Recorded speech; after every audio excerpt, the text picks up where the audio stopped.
Black is beautiful. I want y'all to listen closely to what this brother has to say. When he's done, I'll be back to share my thoughts with you.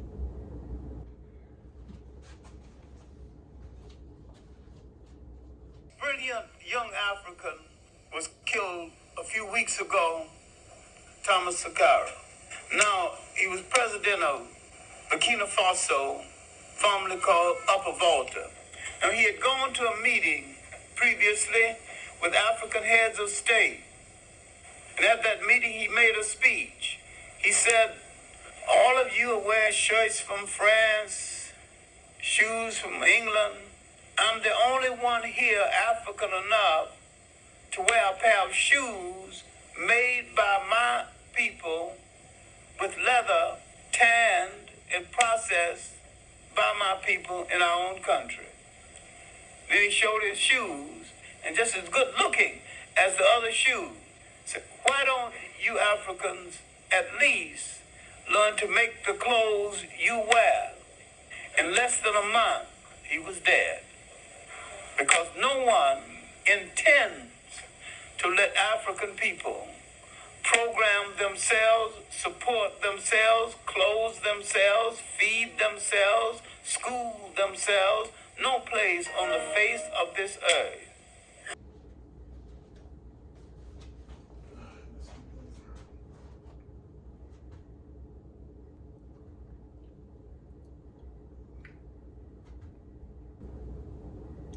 No one on the face of this earth intends to let black people program themselves, support themselves, clothe themselves, feed themselves, school themselves.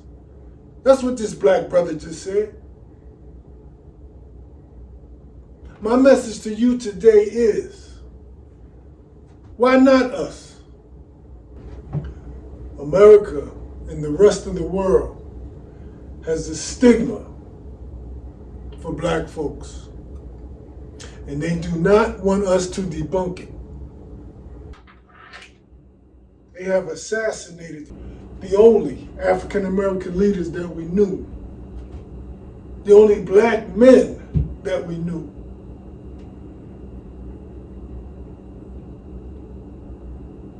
They were men because they spoke like a man, sounded like a man, shouted like a man, dreamt like a man, had aspirations for their people like a man. Now y'all know me. I like to refer back to Black Wall Street every chance I get, and I always will, because it debunked every stigma, every theory, every stereotype that they had, that we would not thrive independently without them. I mean, we had hospitals, grocery stores, funeral homes, service stations, cab companies, bus companies. You name it, we had it. They not only bombed it and burnt it to the ground, but they killed thousands of black folks nationwide. Hundreds in Tulsa alone. And those folks came back bigger and better the second time around. But you want to know how they got bombed the second time around? It's called inclusion. The second time was very strategic. It's called inclusion. It's called inclusion. Our self-esteem is so shot. We want to be included with everybody else so badly that they didn't need bombs to bring us down the second time. You know what they used? They used us. They used us. That's called inclusion. They included us. we've taken all of our business out of our communities, never to go back. And we make so many excuses as to why we won't support black businesses and why we rather shop with everybody else. Truth of the matter is, we've been brainwashed for so long. I mean, we deal with black on black crime on every level. This is one of them. I mean, black on black crime has been encouraged for so long, not only in America, but around the world, especially in Africa. This is another example.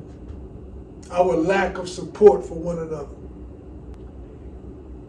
They've taken carpentry, and wood shop, metal shop, and automotive, plumbing, and electrical. They've taken all these skills out of our high schools and asked us to put ourselves behind the 8 ball. It's a blackmail. Put yourself behind the 8 ball. They want to put us in debt. That's behind the 8 ball. Our parents lived comfortable lives with just a trade. Better than us. Without a college education. They had the skills to pay the bills. They did not put their own noose around their own neck. That noose that we call name brands.